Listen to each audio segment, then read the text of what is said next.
So now we're ready for module number 2, which is preparing for your interview. And this is incredibly important. We're going to talk a lot about practice here. And the first part of that is crafting your why. The first question that you are likely to get in any interview, whether it is the first round interview, the second round interview, or screening call, is likely, tell me a little bit about yourself. Why are you interested in this role? And sometimes it doesn't even come in that form. Sometimes it is simply a just introduce yourself sort of thing, and everybody's sort of going around, and maybe you're learning from a couple of the interviewers more about them, but you should be prepared to share your story, what you're about, what you've done, a little bit about what skills you have, the experiences that you bring, and why you're passionate about this work. We have a really great tool on crafting your elevator pitch, and I highly recommend visiting that tool for, sort of mapping out how you sort of craft this why, because again, this is a place where you can really set yourself up to start an interview off strong. So the first thing to knock out is crafting your why and practicing it and getting ready for that initial question, because that's a softball. You should be knocking that one out of the park. Next is knowing your resume. Be consistent, internalize sort of the language that you're using there, how you're talking about your accomplishment. Also, your resume has already done some of the heavy lifting and has already sort of impressed whoever you're going to be interviewing, because they saw that resume, they saw something in there that they liked, and they wanted to talk to you. Your resume got you this interview. So knowing your resume, is important, and be prepared to talk about your level of ownership over, the elements of your resume. What was your role in meeting certain goals? What was your role in the plans that you developed? Being able to demonstrate that is going to be, a huge difference maker. The next is to do your research. This is where your skills with relation to Google come in handy. It's just going and finding out what is this organization, what is the campaign all about? What is their mission, their core purpose? What are their values? And what from that resonates with you? This is again where you can, in part of your research, start to connect the dots between your personal story, your why, with this campaign or organization, and be able to bridge between who you are, where you're going, and why you're so excited about this potential role. Then there's the preparation to reach out to your network. So this is your time to sort of organize, marshal some resources, give your references a heads up, but also ask them if they know of anyone who is maybe familiar with this organization, worked on this campaign, or worked for this candidate. What do they look for? What does this organization look for in applicants? This can be sort of an untapped resource that I think a lot of people forget to utilize. They have their references, they know the people that they would tap to say some good things about them if the time came. But you can also talk to these folks about, like, hey, what's this organization like? What are they doing? And do a little bit of fact finding in advance of the interview. So this is a place where you can pause the video, and in the worksheets that are linked up above in this tool, you can practice. So taking 4 minutes, think about these questions that are over to the right, and sketch out ideas for stories that you might share. And these ideas don't have to be perfect or complete. You're going for quantity here. But think about these 3 questions. What are you most proud of in the work that you've done? What problems have you solved? And when did you rise to a challenge? How did you do it? This is the crux of what we'll cover later in the STAR method, but this is, again, hopefully a little bit of help in terms of starting to get down on paper what are the things that you might articulate in an interview. And so this is step 1. So pause it here. I'm going to keep going to the next slide though. And so how do you get to Carnegie Hall? It's practice, jot down questions, notes, find a friend, and role play. Might sound silly, might feel silly, but that's half the fun. But again, like you getting the ability to practice, talking about yourself is not easy. And so even as you are talking out loud, you will hear how it sounds. Does it just roll right off the tongue, or do you find yourself stumbling over it?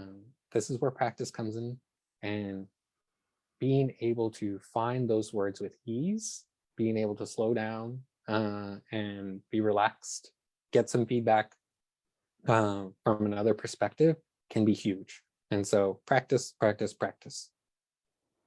Show up prepared. Dress the part, even if it's a Zoom video. As a part of your research of the organization, try to learn a little bit about their terms, like how do they talk about themselves on their website, and think a little bit about how you can mirror that language, so that again, especially if you are translating from another industry, thinking about how you talk and how it relates to how you relate your experience to that can be a difference maker.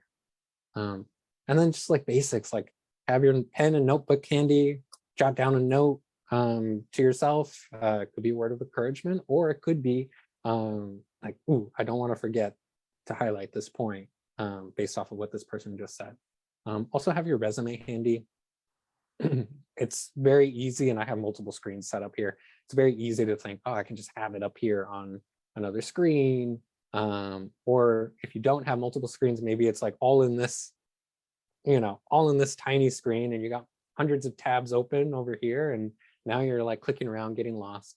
Like you just want to have it handy so that you're not fumbling around for it, clicking around, looking distracted. Just have it right there. You'll feel better. You may not even use it, but in the chance that there is an opportunity to like go back and reference something that they call out specifically, you have it there just in case.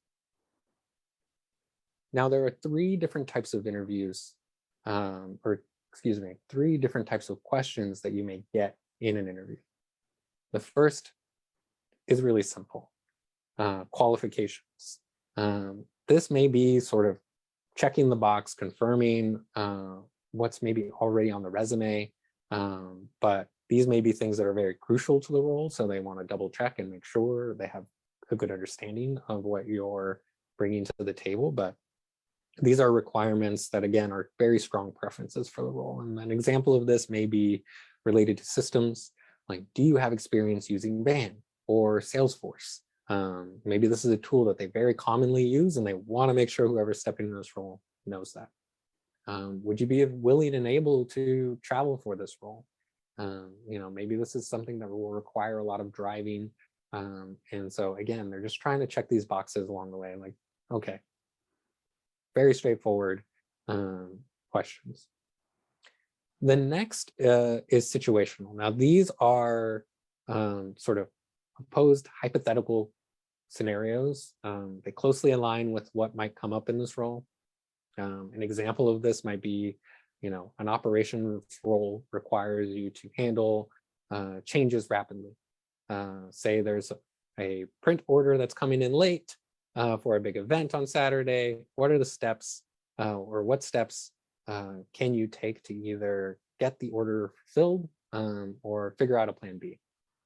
And so this is the hardest type of question to anticipate because especially if it's a role that you're stepping into, maybe this is the first time that you're thinking about that, but these are an opportunity to see how you approach certain situations, how you think on your feet, how you problem solve. And so this is an important thing to think about, in advance. This is where the job description can also be an aid in sort of trying to identify this and anticipate these questions. These are also types of questions that you might sort of try to anticipate with folks in your network who have held this type of role, whether that's somebody who's your reference or someone who's done this work before. But being able to anticipate what these types of things are is tricky, But with a little research and some preparation in conversations with others, you can get a little bit of an understanding of what these might be. The next is behavioral questions, and these are based off of past experience or examples of your work. These are given based off of, what's happened in the past, and require specific examples of your work history. These questions typically include phrases like, tell me about a time when, or give me an example of. So they have like these, a little bit of a tell on the front end of it. But an example of this might be like, tell me about an innovative, creative idea that you developed. How did you present the idea, and how did you obtain buy-in from your team? And so here, this is where you can lean on your experience. These are things that you can prepare for and anticipate. These are, thinking back to what you're most proud of, those questions that we were just thinking about. This might be a place where you can do a little bit of the preparation, highlight things that you are excited to talk to about.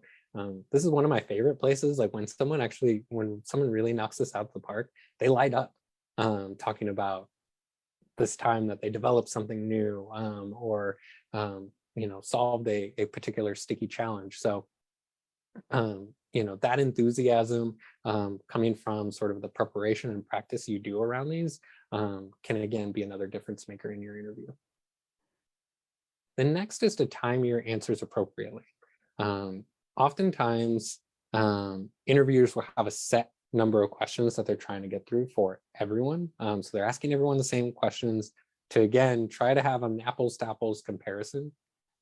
Depending on the length of the interview, like if you have a 60-minute interview, you want to maybe try to think about, 2 to 3 minutes per question. That's how long your answer should be.